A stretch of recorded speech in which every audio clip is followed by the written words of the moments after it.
vous avez, je dirais, à peu près 1 heure. Nous allons faire peut-être un petit question-réponse comme ça que tout le monde peut partager pendant une petite dizaine de minutes. Et après, ceux qui souhaitent l'avoir en interview exclusive personnelle, one-to-one, on vous laissera tranquillement dans un petit coin et vous pourrez avoir votre interview individuelle. Ça vous convient? Avez-vous des questions déjà sur l'organisation, sur... Alors oui, est-ce que vous allez interpréter que des chansons de Mike Brandt ou ça va être aussi des chansons de Mike Brandt? Non, ce sera bien sûr principalement, quand je dis principalement, ce sont que des chansons de Mike Brandt. Je dis simplement principalement parce qu'il y aura des chansons que par exemple Mike Brandt chantait,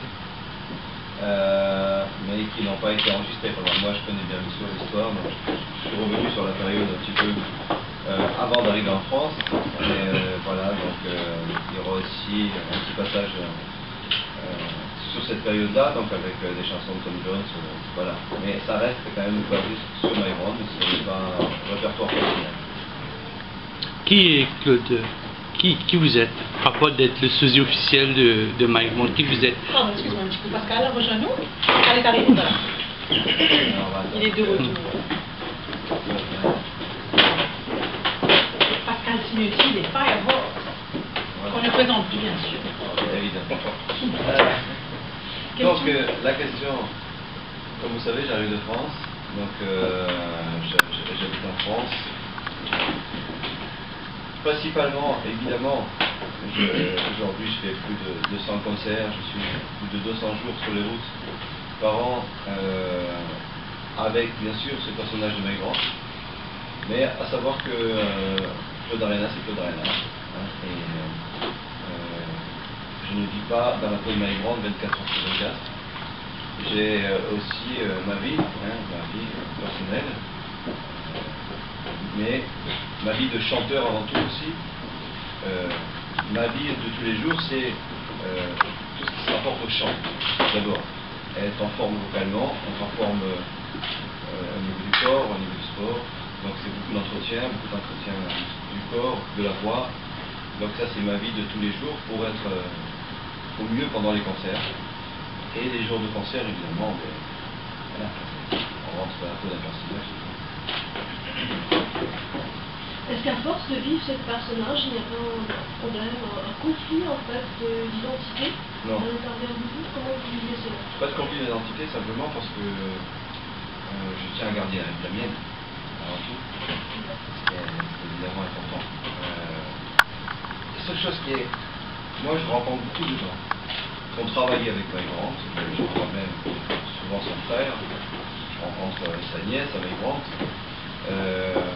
Des gens qui ont travaillé avec lui, ses auteurs-compositeurs, j'ai rencontré souvent Michel Jourdan, enfin beaucoup de gens qui ont travaillé avec lui, qui le connaissaient, des producteurs de spectacles. Quand ils me voient et quand ils passent du temps avec moi,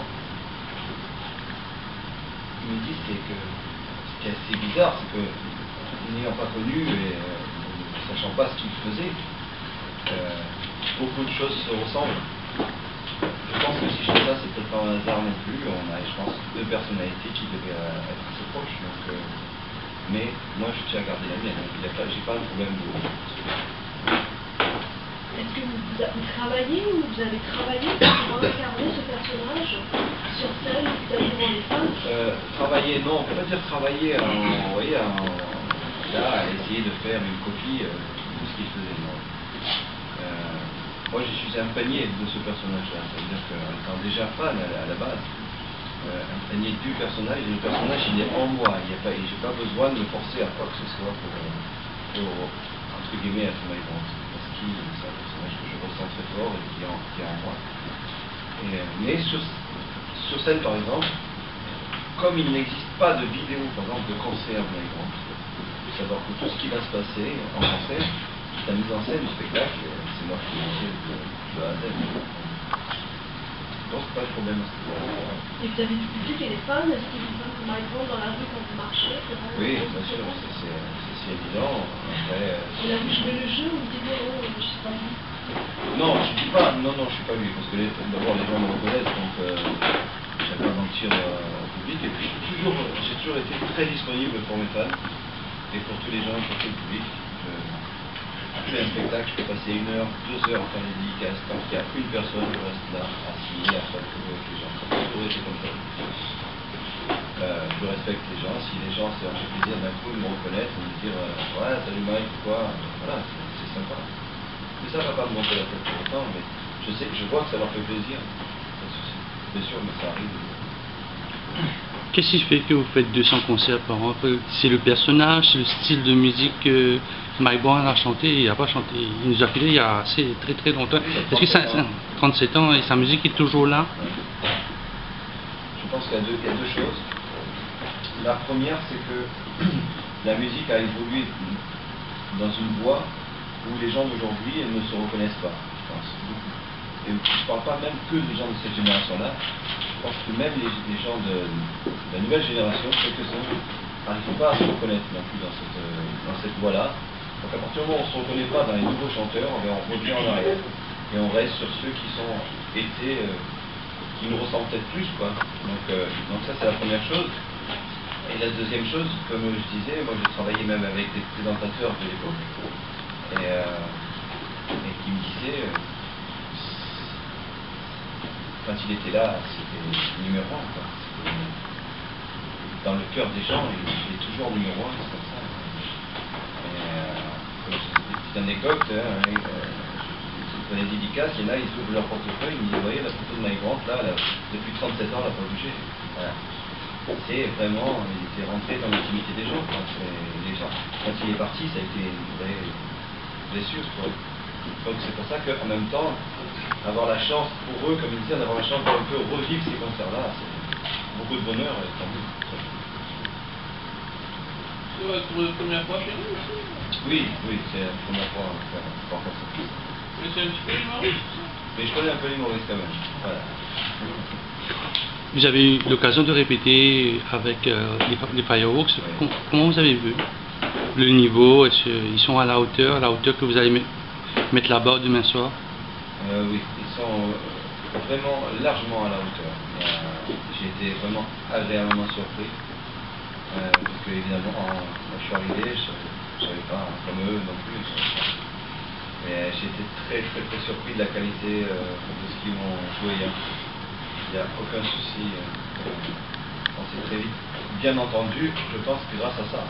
Je pense que si on s'est très vite entendu, c'est que je suis quand même malgré tout un professionnel, c'est-à-dire que je sais reconnaître très rapidement si ça va ou ça va pas. Et au bout de 5 minutes, première chanson, j'avais compris que je ne voulais pas trouver. Et je pense que voilà, non, la qualité du groupe est parfaite pour moi. Le crooner est de retour. Quelle est la chanson de Mike Brown que vous pouvez donner dans la salle de bain? Si c'est pas trop indiscret. Votre chanson préférée ou bien celle? Bon, la salle de bain, je ne sais pas.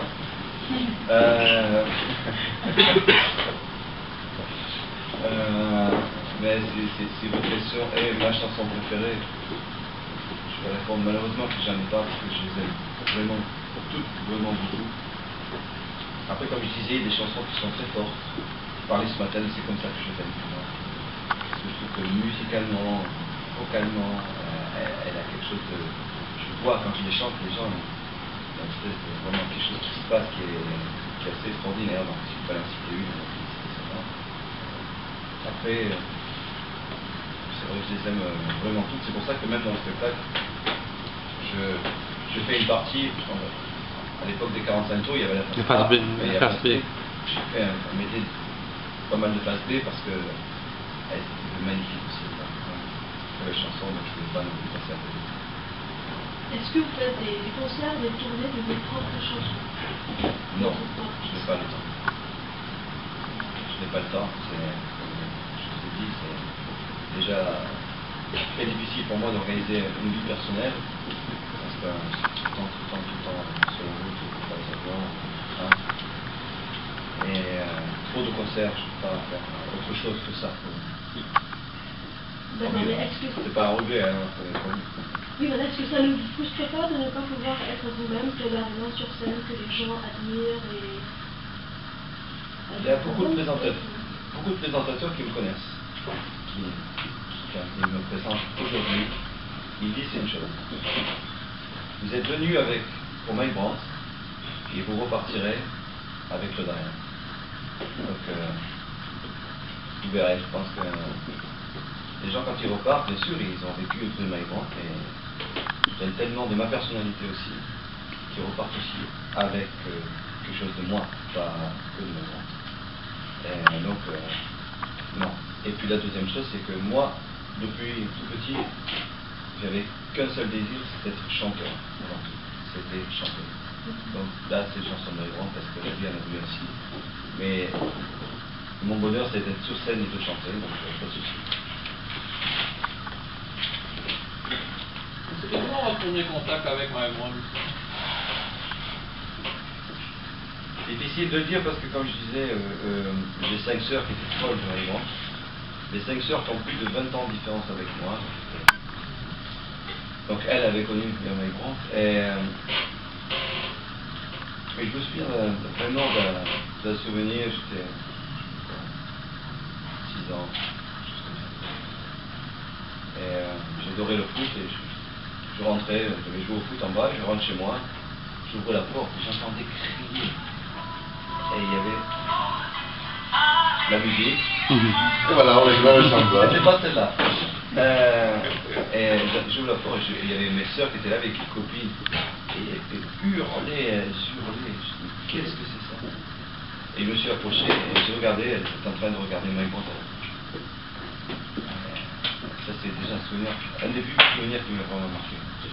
Qu'est-ce qu'il a celui-là, il a crié comme ça. Et à partir de quel moment vous êtes devenu Mike Brandt? Comment ça s'est passé? Professionnellement, c'est venu par rapport à quelqu'un qui travaillait avec Mike Brandt, qui était son ingénieur du son, exactement, qui avait travaillé 3 ans avec lui, qui avait passé 4 heures avec les 3 dernières années de sa vie. Et moi, je chantais déjà quand même Mike Brandt, mais comme ça. Et un jour, il est tombé, on lui avait parlé de moi, il est venu. Et quand il m'a entendu chanter, comme lui, il m'a dit voilà, si tu veux maintenant, à partir de maintenant, je vais déjà bien t'expliquer comment j'étais faire Mike Brandt, on a travaillé quand même sur ce que lui avait connu.